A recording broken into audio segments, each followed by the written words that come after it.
Yeah. All right. Party people in the place to be, vandals, and all you priest werewolves out there. This is a brand new episode of How'd We Get Here?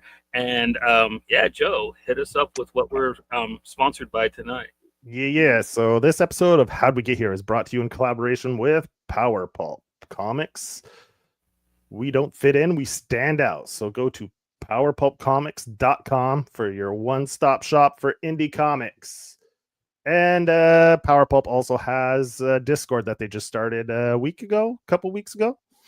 Yeah. So you can go sign up to that. We'll drop it in the chats. And if you're interested in talking with some indie creators about comics and all kinds of other bullshit, well, just go sign up. There's a few pros in there too. Yeah. Oh yeah. Yeah, there's a bunch of people in there. But yeah, we are welcoming back a good friend of the show. He's got a Kickstarter that he is here to promote. I'm going to go ahead and let him introduce himself. How are you doing this night, sir? Hey guys, happy to be here. Always fun to talk with you guys. But yeah, I'm Zack Quaintance. I'm the writer of the Kickstarter comic Macabre Valley #1, currently funding through October 15th. It's a grindhouse Texas horror comic about a young journalist and a werewolf priest. Man, that A cover is sexy, man. Like, I know you got other ones, but like, I don't know. Like, I think that's just the one to get, in my opinion. Isn't that awesome? Yeah, that's the main series artist, Anna Redmond, and colored by Brad Simpson, who colors the whole book. But yeah, when that came back, that was pretty awesome. I love the way the newspapers are like jammed into the tree like fungus, like growing out of like mushrooms. Yeah. That was totally her idea. Like, it looks awesome. Oh yeah, it looks awesome. Like when you first look, you don't notice it. Then when you kind of, you take a little longer and you look and stuff, you're like, oh yeah. And then like the tree, then it makes the eye with the moon, which is pretty cool. Well, no, outline of Texas, like.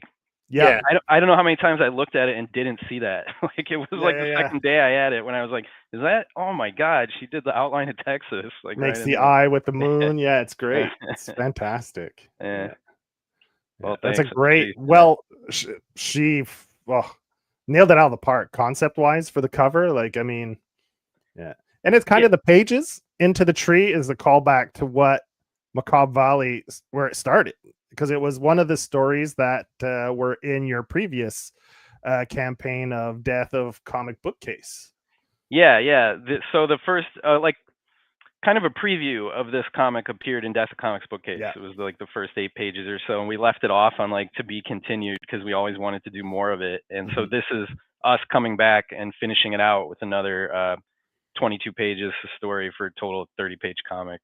But yeah, like when we did that first story, the plan was always to do more. And like, I don't know, you never know when you start, but when those pages came back, like the way Anna and Brad worked together, I like always in the back of my head, I was like, we have to do more of this. Like, I was just like so pleased with how that one turned out. Yeah. And I think the style is pretty good. It's got like kind of a little bit of that gritty style to it, which lends itself well to the story.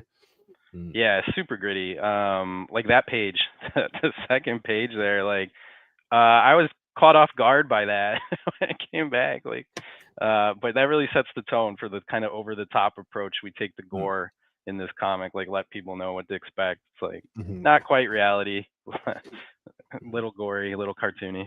Yeah. So you got about 2 weeks left, 11 days left on the campaign.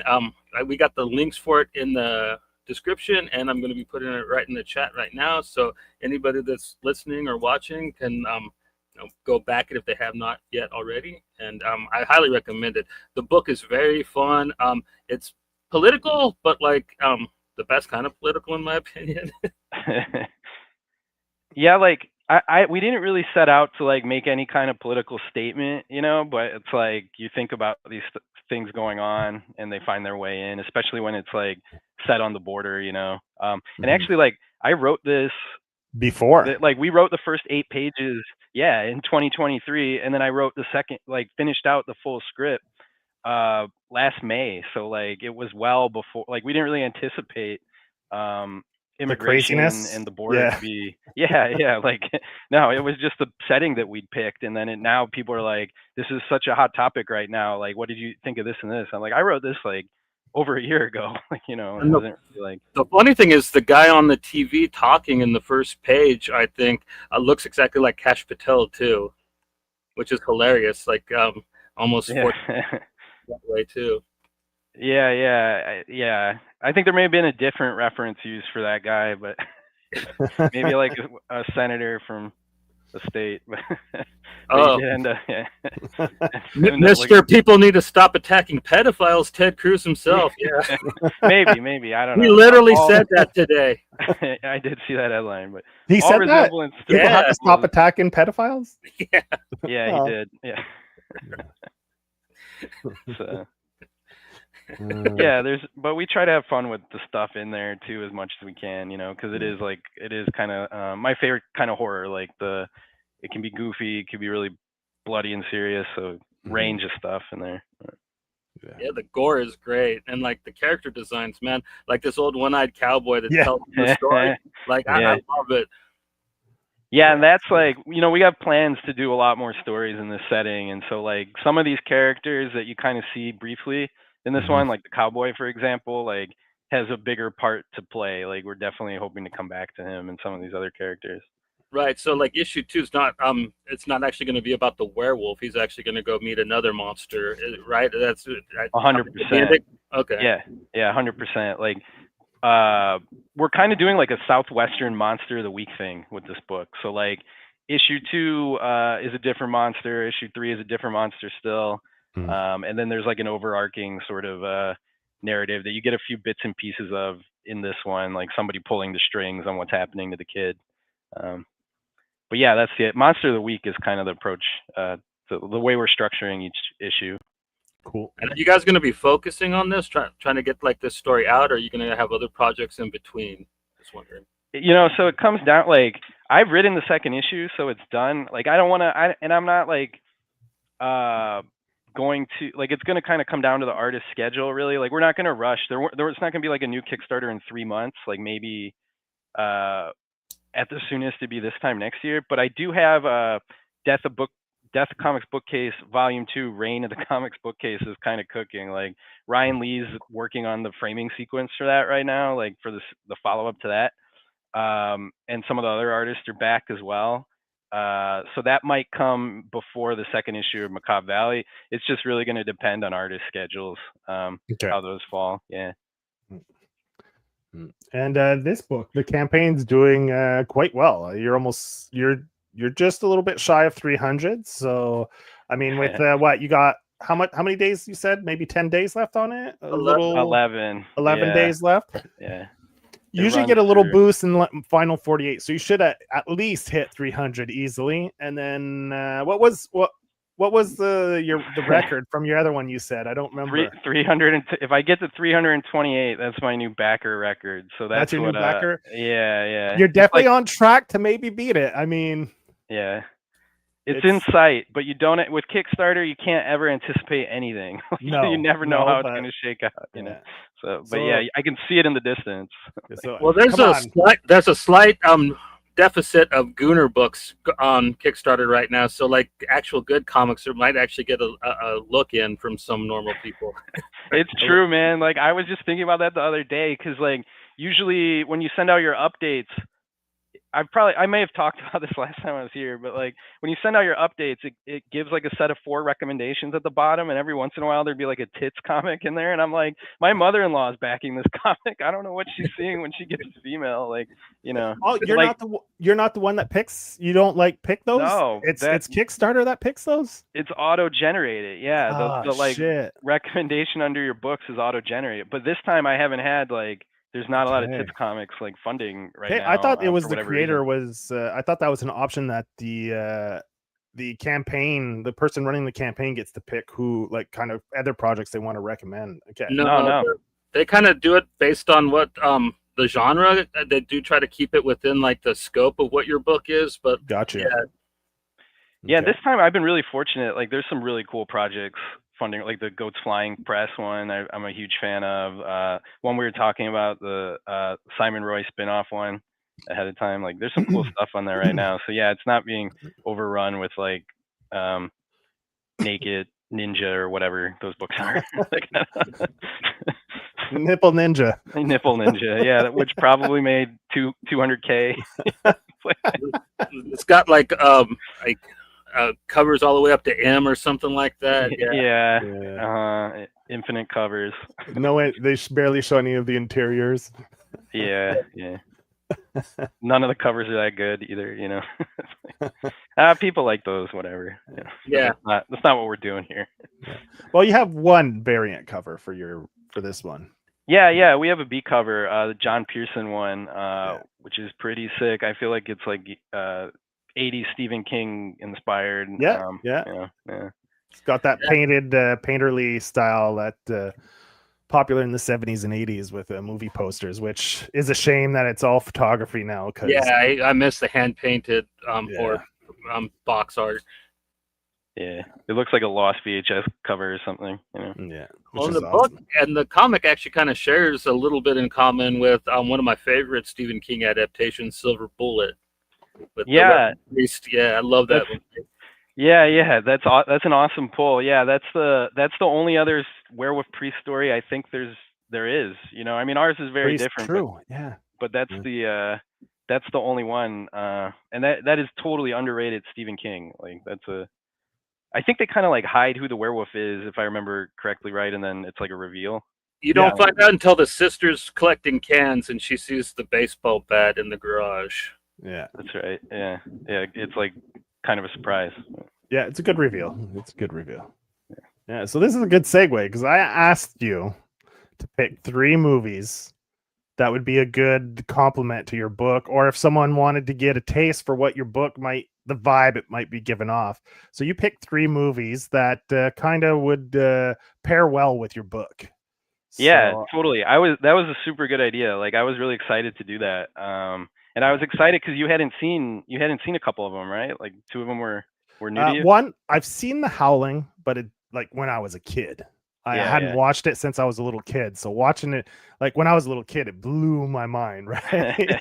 And you know, it's an older movie, so when I was rewatching it, you know, but it's still pretty impressive on the rewatch. I think put it into context, it still holds up pretty good. It's a Joe Dante movie, that's why, man. Joe Dante's a fucking master. I love Joe Dante. So do you want to go into that one? We'll go into that one then. Let's start with that one. Seeing as how we're talking about The Howling, we'll go into The Howling. Great movie poster too. Like ripping through the, I don't know if it's leather or paper, I don't know. Anyway, but it's pretty cool. It's a good movie poster. Yeah, this one seemed like an obvious pick because it has media characters and werewolves, you know. Mm-hmm. And I think it's also kind of funny. It's not Joe Dante has a good sense of humor. I think that's what draws me to his work as well. Yeah, I don't know. I hadn't seen that one either. I rewatched it a couple years ago and was still like yeah, the special effects aren't gonna be super impressive by today's standards, but the like concept of the movie and the execution is really good. At the time, they were amazing, and it's got a sense of humor, but it's also really creepy. I mean, there's the whole like sexual assault angle to the stuff, so it hits hard where it needs to. It's a classic. It's right there with American Werewolf in London for being like prime 80s like werewolf horror. Like those two just kind of run together in my mind. Yeah, I'm with you. Yeah, 100%. It's also the way the setup too, right? Because the creatures introduced early, the creature's shot, and then you go off on this trip somewhere. So you're like, okay, so you leave the city to go to the country. So then you're trying to like connect the dots, right? So how is this all going to work? Then the story kind of unfolds and you're like, oh shit, it's kind of almost like a secret society type deal. And so you're like, okay. The furry vest should have totally gave it away though. That they were. Yeah. That should have been the first clue for everybody. Yeah. So like at first you think it's gonna be like in the city, like kind of a noir crime urban thing, and then LA noir too. Yeah. Then all of a sudden they go more into like into the valley or into the countryside, and it you know, it's got a whole different vibe to it. So if you want you got Wolfen, man. That's another good one. Yeah, Wolfen's good. But then this one it becomes a thing of like, are they gonna like expose werewolves on TV, like national TV? You know, like like break the werewolf story to the world. It becomes a big part of that. Yeah, because they want to keep it secret, right? So that Mm-hmm. you know, like most things in life, people when they fear something, they try to hunt it and kill it, and you know. Yeah. Well, I mean, you could have good reasons, like Johnny says, you know, raping people, and you know, werewolf rape isn't like at the top of the list, you know. Yeah, they were kind of up to no good. Like they were. Yeah, they were kind of a little shy. They weren't just minding their own business. No, that iconic ending, man. Like nobody's seen it yet. Like the endings, it's right there with the exploding head scene now from Scanners. You know, Scanners. Just things that like are singed into your memory if you saw the film as a kid. Yeah, it really was. Yeah, I think this is one of those movies a lot of people watch too young. You know, 'cause, like it just seems like a werewolf flick, and then there's a lot of adult stuff going on with it. Yeah, but you don't really clock that when you're little. You know. Like when I was thinking back, I don't remember all the sex scenes all that much. I just remember more the transformation stuff, because that's like impressive when you're a kid, seeing the person turn into that creature. You know, it really kind of hits hard when you're a kid. You know, like you said, the sex stuff kind of, you see it, you kind of understand it. Because you know, I was probably maybe 10 or 11 when I saw that, maybe 11, maybe. So kind of you get like boobies and stuff idea. Like that. Yeah, that's it. You know, it's, you know, you're still on the point where kissing girls is like, ooh, you know, like it's icky. You know? So yeah. I gotta ask, Zach, do you like the Howling Part 3? I haven't seen any of the sequels. I've only seen the original. Yeah. Part 3 is so hilarious, man. It's one of those so bad it's good ones. Like, I'll definitely watch that. Yeah. I'll add that to my list. It's a very random movie because like they're like making a horror movie. Like it's nuts. It's a lot of fun. Like good 80s trash, you know. I mean, that was the thing. Like in the 80s, if you had a horror movie that did well, they just started doing sequels with or without any of the people that were involved with the first one, you know? Yeah, because the studios owned it, right? So they're just like, let's throw whatever budget at it. We'll take whoever's willing to jump on board and, you know, try to turn a buck. 3 is more like if Trauma made it, but without like all the really grotesque stuff that Trauma does. That sounds actually very interesting. Yeah. All right. What's the next one you want to talk about? What should we do next? Do you want to do Savage Land next? That one's a little more serious, I think. Yeah. This is like a documentary style. Yeah. So had either of you guys seen this? No. This is the first time I watched it. What did you think? It's pretty good. It wasn't bad. Yeah. At first I wasn't sure if it was an actual documentary. Right? I was like, what's this? Yeah, because it kind of there are some like crime. Yeah, there are some like other ones like that are pretty well, like they stick to the like the faux whatever you call it, faux documentary, or is that what it is? Mockumentary. Mockumentary, comedy, I think. Yeah, but it's not, because it's not really comedic, right? At any point, there's only one person who's the sheriff, who's a little bit like when he does his like infomercial style like things. That's the only kind of little bit where there's a little bit of maybe a sense of humor a little bit, but it's a very serious kind of take, and you know, it's gruesome. Like it's a massacre, right? So how many people, like 52 people end up being massacred in one night, you know? The whole town, like a whole small border town killed by questionable they don't really, there's a lot of ambiguity to this one too, like what actually happened. But yeah, the real horror to it is they have those like photographs, like they're almost like painted image photographs when they start doing the church stuff, and I those like haunted me. And I saw this like a couple years ago for the first, like I was not a kid, like, and I thought that was really scary. But yeah, I mean, this, because we're doing Borderlands horror, and this was kind of the go-to. I wanted to get a Borderlands horror movie, and this was the one that seemed to fit, you know.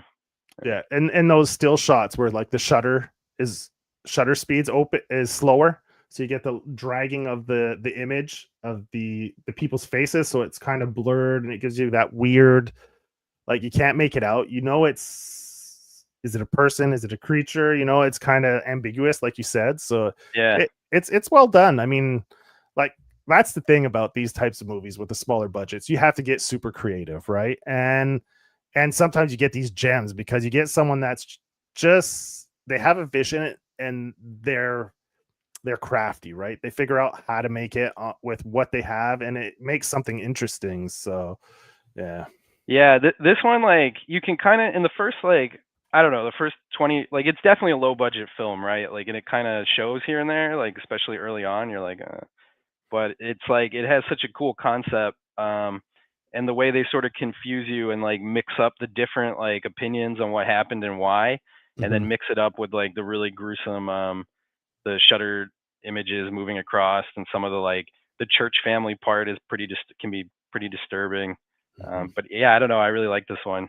A friend of mine put me onto it, and yeah, it seemed like a good fit for what we're doing too, just mostly because of the setting. Yeah. This one you can get it on Tubi. Yeah, and it's a quick watch too. It's like, I don't even think it's 90 minutes. Like, I think it's a little short of that. What did you think of it, Johnny? I liked it a lot. I kind of watched it late at night, and yeah, that's the perfect way to watch it. Really good ambiguity, like you said. I like that type of thing. That's the kind of thing I also liked about the Howling. You know what I mean? You don't know if like it was a wolf or like that guy with a razor, because that's what everybody was saying it was for the longest time, and she wasn't buying it. And I just like that kind of stuff, especially with werewolf horror. That's the type of stuff you can really get away with that particular monster, in my opinion. And yeah, this is a really iconic one, and it's one I'm probably going to go back to, definitely, because I love a good werewolf movie. They're my favorite, like, of the old school monsters. So mine too, man. Yeah, I feel like werewolves have less rules to them than like a lot of the old school monsters. You know, like there's like full moon and there's silver, but other than that, it's a pretty flexible monster. Like you can kind of do a little bit more with it. Like vampires have like, it feels like too many rules. But like what werewolves is full moon and silver bullets. That's about it, right? Yeah, that's kind of where it stops. Like that's really there's sometimes it's like if you get bit by a werewolf you become one, but that's not always even a thing. Yeah.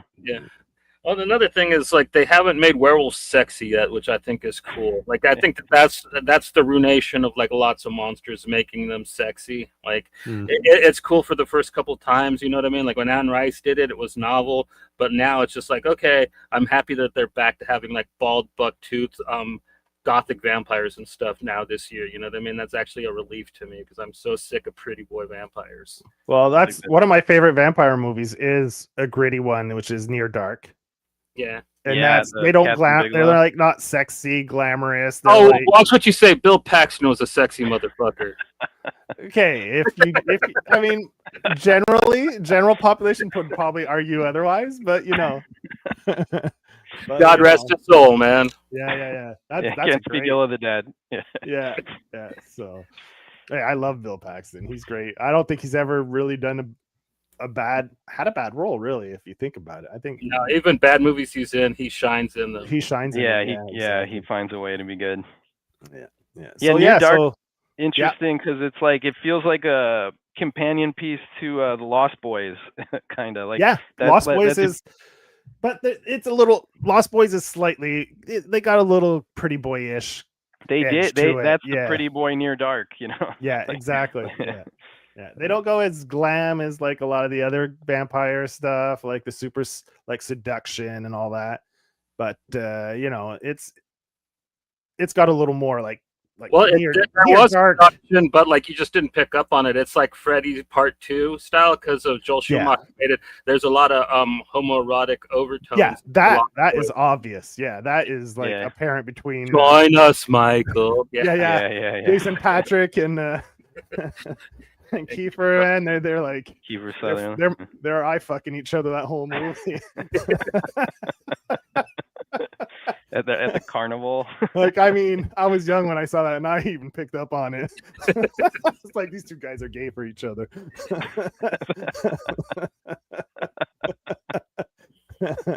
And that girl's trying to like save him, and he's all too. Yeah, she never gets a good shake with dudes. Like even in Twister, man, like she gets broken up for with tornadoes. Like, Yeah. Jamie Gertz never gets like a good boyfriend in anything. Yeah. All right, so we'll move on to your last pick. Well, I think it was one of your first picks, but we're talking about it this time around. Yeah. I used to watch this with my dad. I love this show. Isn't it awesome? It's like one of the great underrated shows. Like, yeah, because this is a movie, but there was also there's two TV movies and a season of TV. So, okay, chronologically, was this like a movie that was kind of worked as a pilot, or was there a show and then made the movie after? How does it work? I'm pretty sure the movie predated the TV show because, because he has to leave Las Vegas at the end of the movie, and I think that's how he ends up in Chicago. And the TV series takes place in Chicago. Oh, yeah. All over the place pretty much, but yeah. Okay. Yeah. But they don't really address that in the TV show. He's just like there. But in the movie, he wants to go back to the big city, and they make him leave Las Vegas. So you like kind of connect the dots. But like the show, the concept of the show for people who haven't seen it is he's a newspaper reporter, like a wire service reporter, and every story he does has some kind of like supernatural connection to it. And it was a big influence on Chris Carter, who created the X-Files. Like he was a huge fan of the show. And so like, it has that kind of vibe to it a little bit. Like he's investigating these like secrets that nobody else believes, and he's like the true believer. And it never quite works out for him to like get it exposed the way he wants. You know, the authorities always kind of hide what's actually happening. So he's like mixed up with cops and monsters and the news. So that's a pretty direct fit for our book in a lot of ways.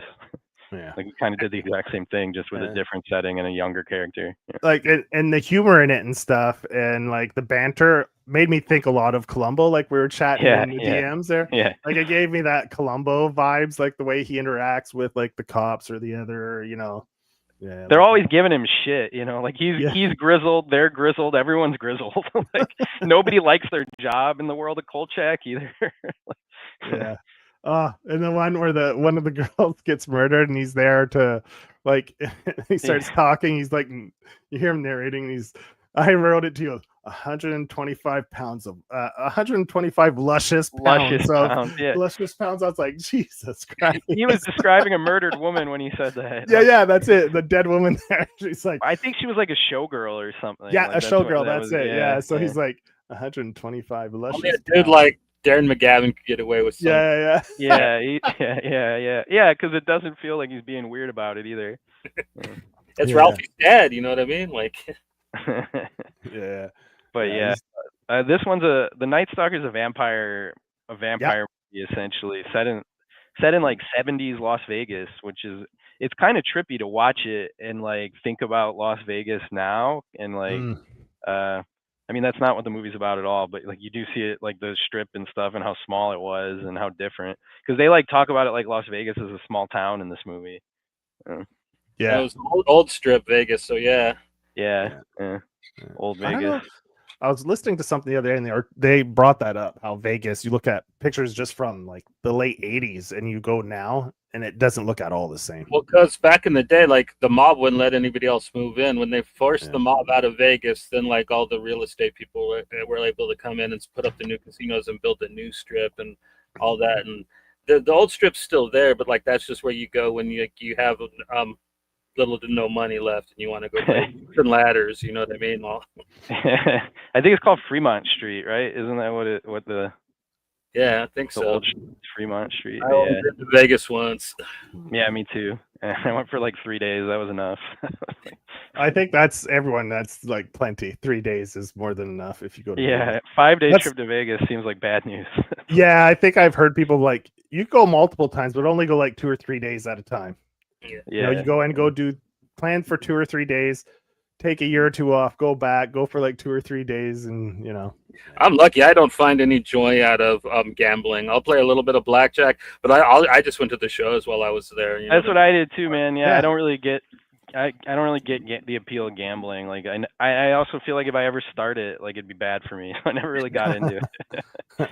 But yeah, we just did shows, and there's good food there. Like you know. Yeah, and you could get for dirt cheap as long as you just like play a little bit. You know what I mean? So, now with what's it called? The new stadium, the the Sphere. The Sphere, yeah, that'd be kind of cool to go see a show at the Sphere. Yeah, they do concerts in that thing and stuff. Yeah. That'd be, if you find the right band, that'd be pretty cool. Somebody told me they saw Tool there and it was amazing. Yeah, that'd be awesome. Or like that. Yeah, I don't know if 9 Inch Nails. Like I just went to the 9 Inch Nails show a couple weeks ago. And man, that was awesome. That would be a great band to see in there. But if I remember correctly, the original Kolchak the Night Stalker pilot was based off of the serial killer Richard Ramirez, right? Was it really? I didn't know that. Yeah, I think that was just happening when they were making it. Yeah, well, the first episode of the TV show is like they do. I wonder if that's the one, but they do like a Jack the Ripper thing. Like that might be what I was thinking of. Then, yeah, not the actual pilot. Yeah, it's like Jack the Ripper's been alive for hundreds of years and shows up in Chicago, and is also killing women at night. But this time it's in a massage parlor, so they come back to the same ideas. But it's fun. It's fun. Yeah. A lot of people believe that Jack the Ripper came to Chicago and became H.H. Holmes. Yeah, the Devil in the White City serial. I'm from Chicago, so I know all about that stuff. So it's actually like a theory that people have now. So it's kind of funny that they foretold that. They were out ahead. Yeah. I think out of the 3 movies, I think The Night Stalker is probably the one I enjoyed the most. The Night Stalker is a blast. Like it's just a really fun movie. It's got a mix, like of a little bit of everything, Yeah, I love the ending too. The way it just doesn't like come together for him, and there's like a twist where he's just trying to tell the truth, and they're like, "You can, or you'll go to prison," Yeah. And you kind of did use that a little bit in your book, right? Because like your guy, he wants to tell the story about the werewolf, but the Border Patrol is only giving him certain leeway to say certain things, and so he has to like toe the cartel line. Yeah, 100%. It's a little different. Like the difference is that my guy is unequipped for it. Like he's not able to do the journalism. He doesn't have the skills as a reporter to do the reporting he needs to do to prove it. So even it's kind of just like his word against theirs. There's no real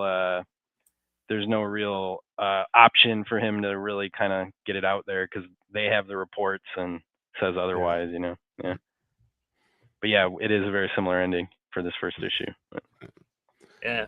And I like this book. I'm going to give you a really big compliment here. There's a very Garth Ennis-esque-ness to it. I would say like you don't get as horny as he does, but like definitely the type of edge that he brings to his Texas stories like is very apparent in Macabre Valley. Thank you. I appreciate that. I mean, you guys know I love Garth Ennis, so.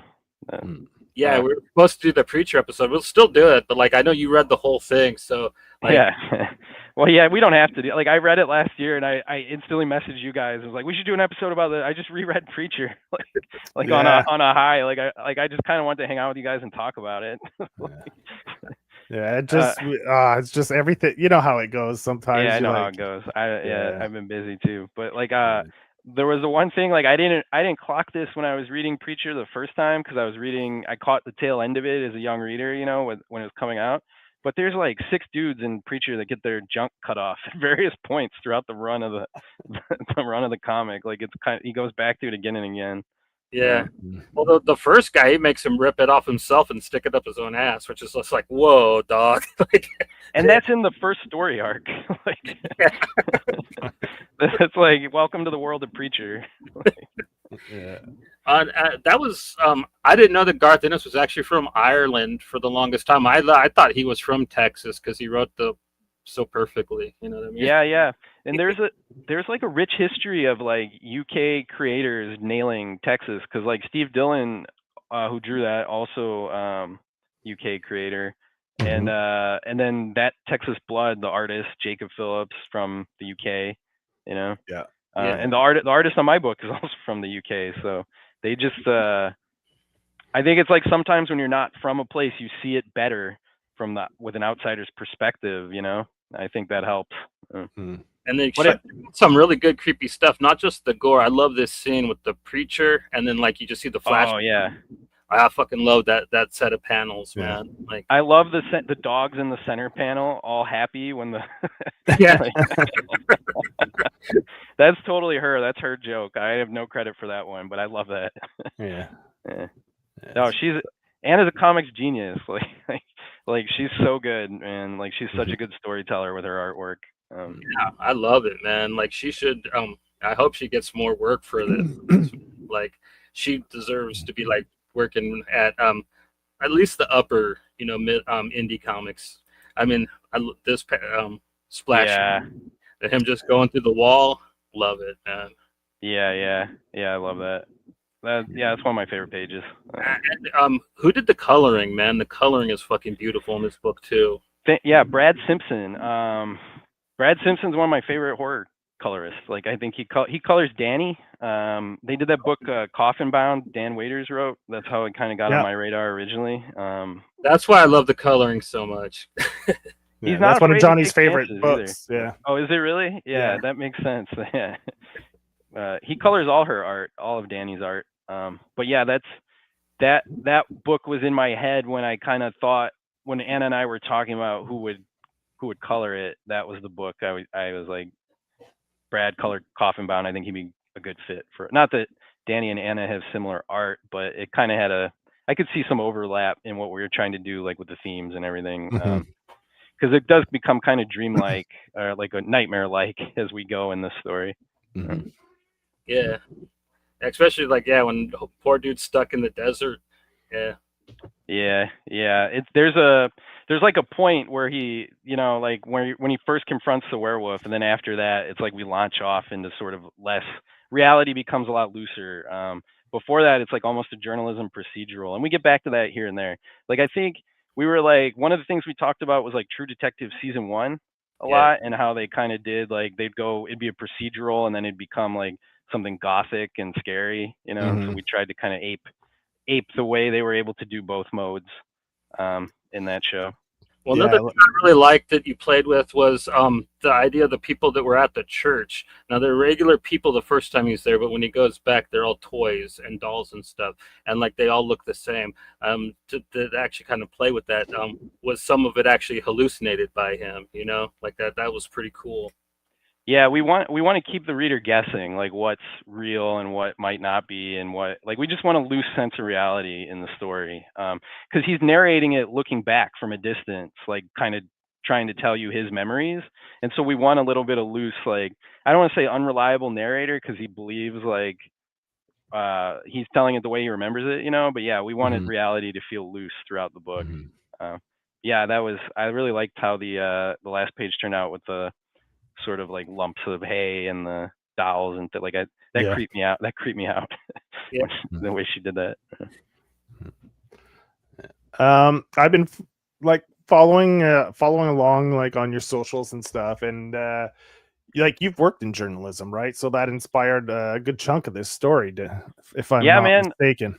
It's borderline autobiographical. Like, I mean, like far border, because like no werewolves and stuff, but like there are some similarities, because my first job out of college was at a newspaper in McAllen, Texas, which is on the border. It's like 3.5 hours south of San Antonio, which is like almost on the where South Padre Island is on the Gulf down there.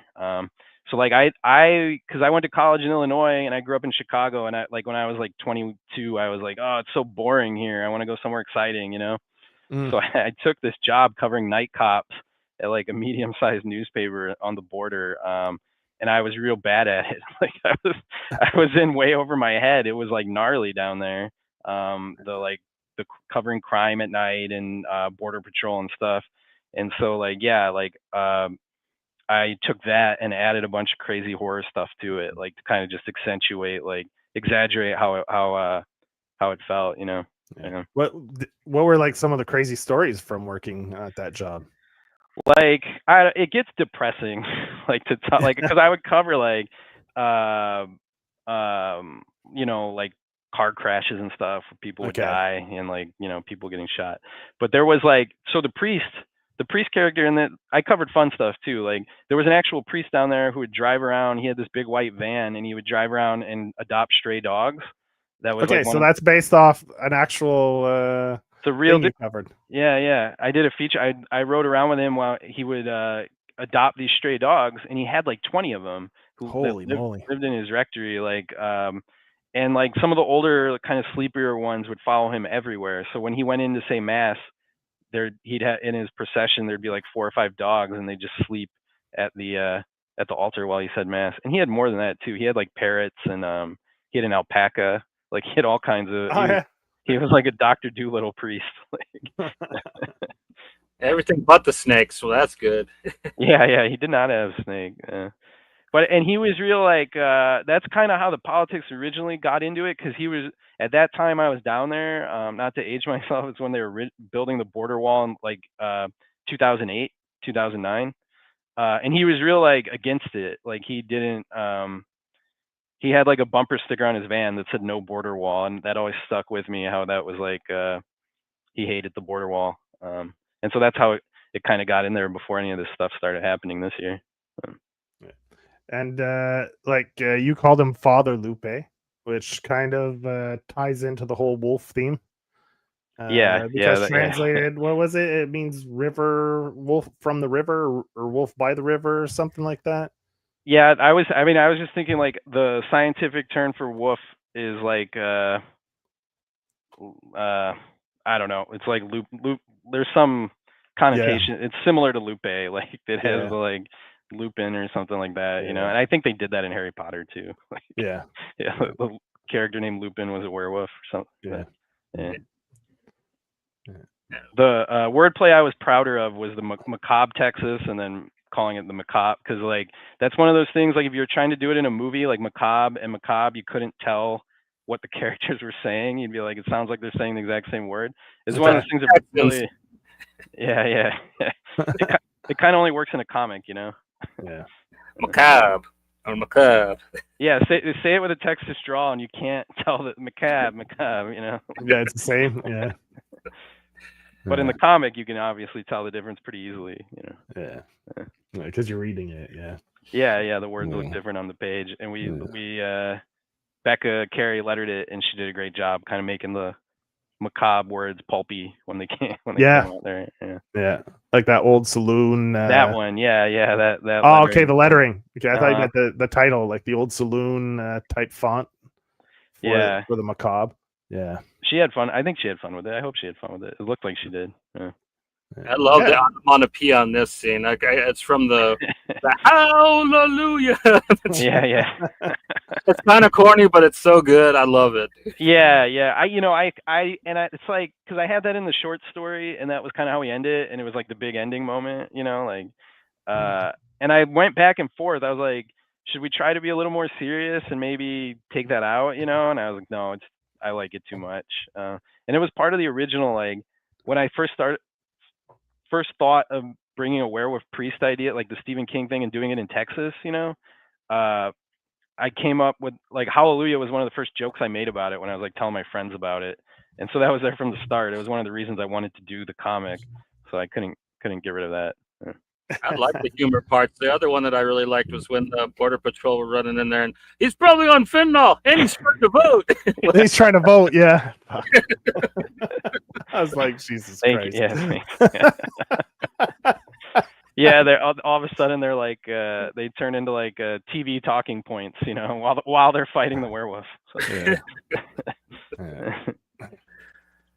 It's tough, man. Like you always worry if you do too many jokes, is it going to take away from the horror of it? But I think some of my favorite horror movies have humor mixed in. You know, like Weapons this year did a good job of that, I thought. You know? Yeah, and like I think that's what like it kind of like gave me that Garth Ennis sense. You know what I mean? Is that you had like some kind of really funny parts to it, where the rest of it like is pretty impactful. I mean, you are making a good point in this book, in my opinion. Like I know that there are other people that might argue, but I fully agree with you know, the point of this comic, what you're making in it. And I'm not going to say that on the show. I'm going to leave that for people to read.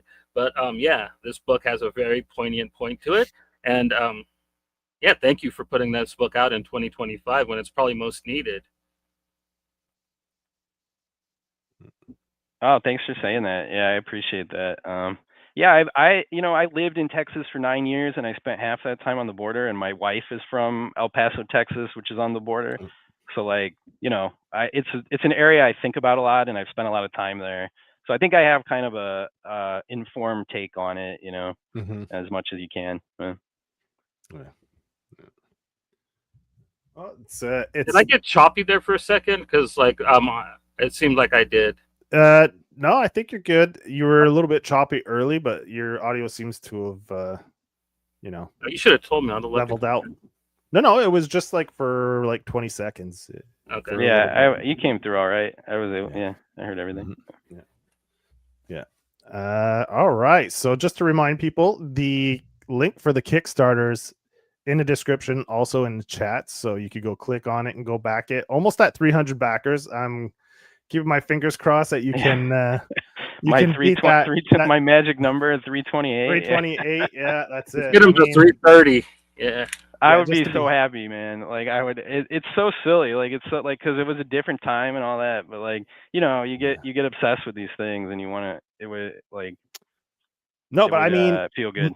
Kickstarter numbers have dropped since the pandemic. It's just normal. Everybody's, I think, campaigns have, like, even some people have had a hard time just funding. Phenomenal books. Yeah. I think it's come kind of. It went in a really high, then it got kind of sketchy where a lot of people were having a hard time. And I think now it's starting to level off to like a good, like, medium. Like, I think now what you're seeing on Kickstarter now is like kind of the norm, right? Yeah, I think it's at a place now. This is how it works for me. Like, I don't make profit on my Kickstarters. I'm able to make like, there's a big enough audience on there for my stuff that I'm able to make enough money back where if I table well and I set up my online shop right, I can start kind of getting even with it, Yeah. But I feel like I'm finding an audience on there more and more, which is cool. Like people, I think, like to find creators who make different sort of stuff and support them, which is really cool. And like a lot of the same people come back for this one that backed at the comics bookcase and wanted to see how it finished. So that's really cool. And I don't know. I think like industry wide, like you see a lot of Kickstarter books showing up in shops these days later with like a new cover or something. And I don't know if it used to be like that, but now it's like they're kind of there aren't like strong lines between this is only a Kickstarter comic and this is what I get from shops. I think it's like, you can find a lot of cool stuff on Kickstarter too these days. Yeah. And I think more and more creators are turning to Kickstarter with the instability of the market, through publishers. There's been a lot of like horror stories in the last 3 or 4 years. I think a lot of creators are kind of, a lot of people kind of got into like these labels thinking that they actually were interested in making comics, but they were just IP farms, basically. That a lot of that stole their work and then won't give it back to them now that they're bankrupt. Yeah, because they have these clauses in the contract as long as it's available online somewhere that they get to retain the rights, and then the creators can't get it back. Yeah. So I think that kind of scares a lot of like creators from going with a publisher and and I mean, I'm not throwing shade at publishers. It's not an easy game because like we're talking before we went live, like with Diamond going bankrupt, even bigger indie publishers like we're talking about Fantagraphics. What was Dynamite. the other one? I can't believe they're Dynamite. Business. Boys got over. I don't know anybody that really reads any Dynamite comics. I see some people that collect Red Sonja covers here and there on Instagram, but like I don't know anybody that like legit reads Dynamite titles for fun. I guess we like the Space Ghost. I forgot that Space Ghost but that's kind of I think they have like, if you're a fan of Elvira, you read the Elvira stuff. If you're into Thundercat, like they have all those licenses. It's kind of their deal. But I'm not. What else do they have? Like all that stuff. Barbarella, Johnny Quest. They have all these Disney licenses too. Like it's not for the cartoons. That we would read more. Like we're not really the audience for Lilo and Stitch's new comic. But like I don't know. I think there's also it's like a cool factor, and like you guys can take some credit for that because like you guys do such a good job promoting indie comics and making them look cool, that like you don't feel like you need a publisher to be like I'm making cool stuff here. I just want to get enough money to buy Chaos from Dynamite, and then I could like meet Brian Polito, and then like just like let him write Evil Ernie again. You know what I mean? Just be like, I own it, and I just want you to work on it. Like, I'll pay you whatever you want, man. Like, I just want good Evil Ernie again because Dynamite ain't doing it. Yeah, they haven't done anything with that. Oh.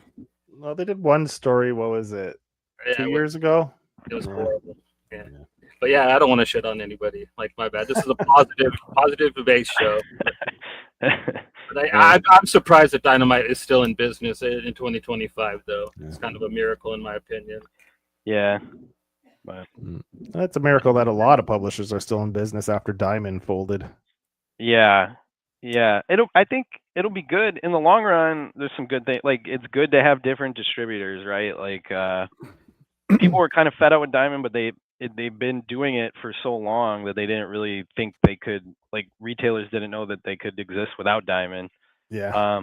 But what's happening now is like a lot like Lunar and some of these bigger distributors like Penguin Random House and stuff can also do a good job of getting like trades and graphic novels into actual bookstores, which is like really good for comics generally, to have them more available that way. Yeah, because for me, a person like me, it's easier for me to get to a bookstore than it is to get to a comic shop.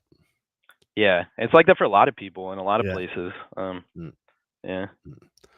It's hard for me to get to either where I'm at. They don't like reading in Oklahoma. I'm not kidding. To get to a good comic book store or to like a Borders or not Borders, Barnes and Nobles, I literally have to go to the city all the way out to Oakland. Yeah, I have to drive. Yeah. I have to drive at least 40. If there's no traffic, it takes me about 45-minute drive to get to the closest comic shop. That's a haul, man. Yeah.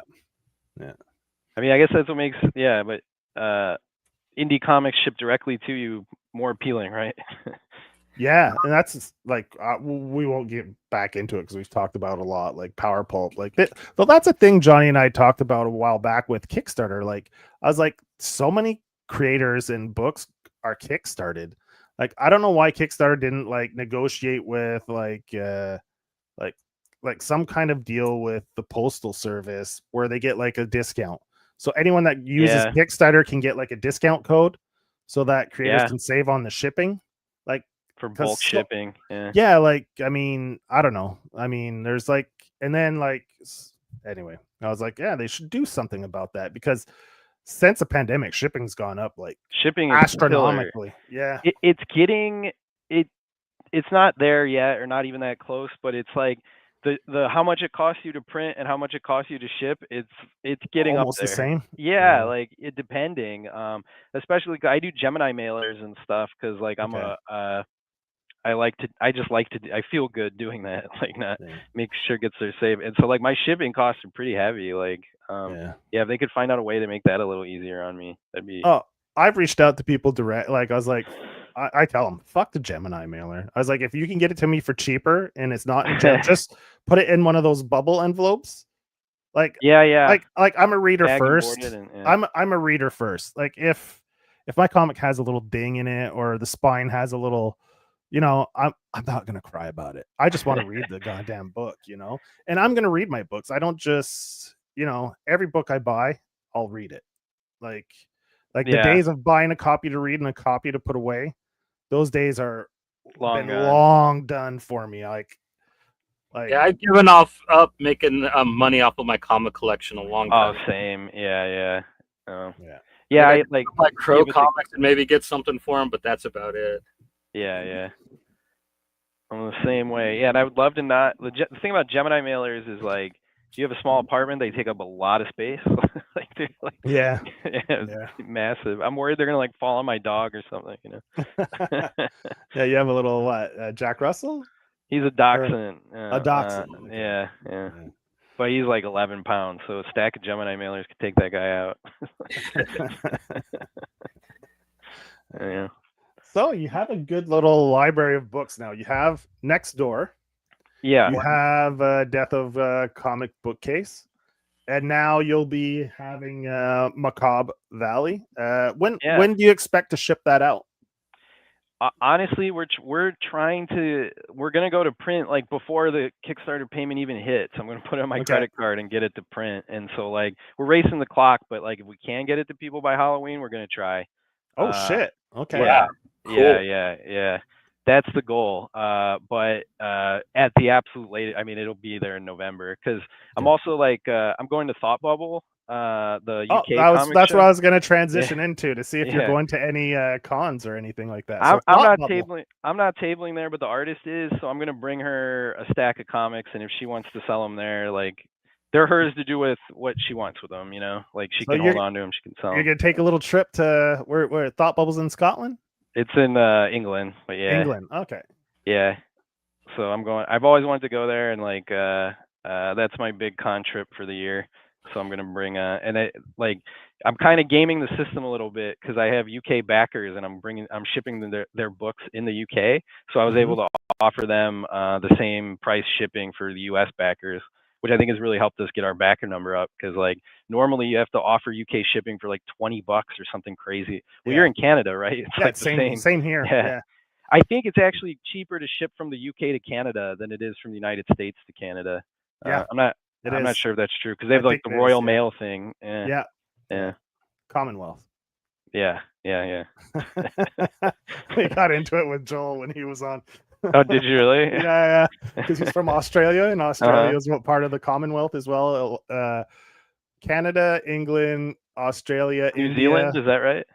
New Zealand. I don't know if I'm missing any, but India and I don't know if there's any other ones, but yeah, that are. They used to have a lot, like South Africa at one point too. You know? Argentina, like they had a piece of Argentina that they. Oh yeah, the Falkland Islands. Yeah.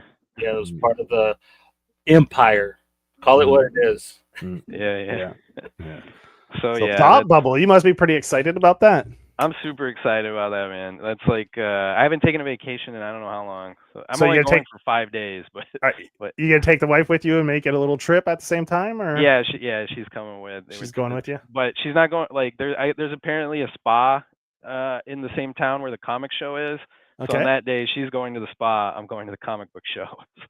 Two totally different experiences. Yeah. I didn't want to make her like spend 8 hours walking around a comic show, you know. Yeah, but at least it's a true comic show, right? It's not like one of those where you're like meet and greets with an extra on the Flash or something, you know. Yeah. It's all comics. Awesome. Yeah. So I think that's one of the better ones too. Thought Bubble, in England. Yeah. That's what I've always heard. Yeah, and a lot of the creators I worked with on Death Comics Bookcase will be there too. It'll be nice to meet people in person, you know. I think it's the equivalent to like, let's say, Heroes Con here. Yeah, I think that's right. And Heroes Con, which is my favorite con here. And I think Thought Bubble's kind of the equivalent over there of what Heroes Con is here. So you can actually go there and buy new, like people make comics to sell for the first time at that show. I'll have to. It's good I'm bringing comics to ship because then I'll automatically have space in my suitcase to bring them back, more comics back that I buy there, you know. So I don't know, man. If you're looking for an artist for one of your other stories on the next, like your anthology stuff, man, maybe hit up Ian Laurie. I don't know if he'd be up for doing some interiors. Awesome, his style for a horror story is he's so creative too with his designs. Yeah, his homage takes his sleeves, sleeves covers. They're fantastic. He's a good follow on social media, man. Definitely. Yeah, the old out of shape Justice League that he did the other day with like Superman just running and puking and like Martian Manhunter's got a cigarette hanging out of his mouth. Yeah. It's great stuff. Yeah, it's awesome. Yeah, there's no sacred cows with that guy, you know. I fell in love with it. I think I was following him on Instagram, and just perchance I was like, dude, I know this because I read and then Emily was gone. I was like, the John Lee's I was like, shit, I think this is this guy and I think he did like the first thing I saw from him on socials was like his take on The Simpsons, and I was like, oh man, this is gnarly. Like, and then I I connected the dots. I was like, oh shit, this is the same guy, right? I was like, yeah. He's one of the nicest, most He's pleasant people we've had on, man. Like, Yeah. he's a lovely person. Well, that's the cool. guys were ripping on him pretty good because he was Yeah. having technical issues with his mic, and we had John with Fraser Campbell. Yeah. Yeah, So yeah. they have I all know those kind of guys. work together on stuff. Yeah. Yeah, and they were just ripping on Ian like really hard. Like I think that's the most I've laughed pre-show before we went live. Oh, it was so funny. They were just ripping him a new one, making fun of him, and it was fun. Yeah, That was a good time. Yeah. yeah. Cool, man. So Kickstarter's like funded basically. Now Yeah. it's just a question of breaking records. Yeah. So people will get their books probably for Halloween, so that'll be kind of cool. Trick or That's treat the for goal, them, yeah. right? I was Yeah. emailing with the printer yesterday, actually, and I know the exact dates we need. We're waiting on like the designers finishing up, that kind of thing. So yeah, like, and I'm trying to get it so I have a whole week to package and ship these things before Halloween. So like my dream is they land on people's doors the day of Halloween. Like that would be the That'd be perfect cool. thing. Yeah, Yeah. yeah. Because like I think part of the battle with a Kickstarter is you don't just want people to back it. Like you want people to read it. You know, like so Yeah. you have like convincing people to back it's one thing, but like I feel like the faster you can get it to them, and in a way they're still like really excited for your book. Yeah. The hype's and still there. Yeah. Exactly. Like you don't want the hype to fizzle out, and you want them to remember what they were excited about. So with the horror comic, if I can get it to them a couple days within Halloween, I think I'm gonna like more people will like. Yeah, because people are in that mood, right? The Halloween, Yeah. the spooky season mood. So they get like a horror comic. They're like, yeah, this is perfect. I'll read this. Like, Yeah. Yeah. So that'll bring the because like I know I do it. I've done it myself. Like you back a Kickstarter, it comes like a year later, you don't remember it, and then you just kind of put it in a pile, you know. And so that's what I'm trying to avoid. I'm trying to get it there while people are still like super excited to read this book. Yeah, I mean, enjoy it. Turnaround's important, right? I mean, that's why Johnny and I, when we talk to creators, and they're like, "Oh, I was like, I think the best thing to do is have the book done, almost done, or done or done. Do your Kickstarter, so then it's like, boom, it's out the door, like you said. Like, yeah, it's fresh in people's minds, so they're still excited. Like they back something a month later, they've got it. You know, after the campaign's done, or 2 months at the most, and it's like, I think that's the best way to do it. I agree. Yeah, I have to sometimes take more time between my Kickstarters to save money and get the art paid for and everything, you know. But I think it's worth it. And like honestly, like I only ever run, at most I only plan to run one Kickstarter a year. Like I think that's a pretty good pace, you know, to ask people to back up one project a year. It's been just over a year, I think, since Death of Comics book case, right? It's just been a little over a year, I think. Yeah, we funded it in April last year and got it fulfilled by June. So for hopefully people still remember the 8-page short and are excited about it.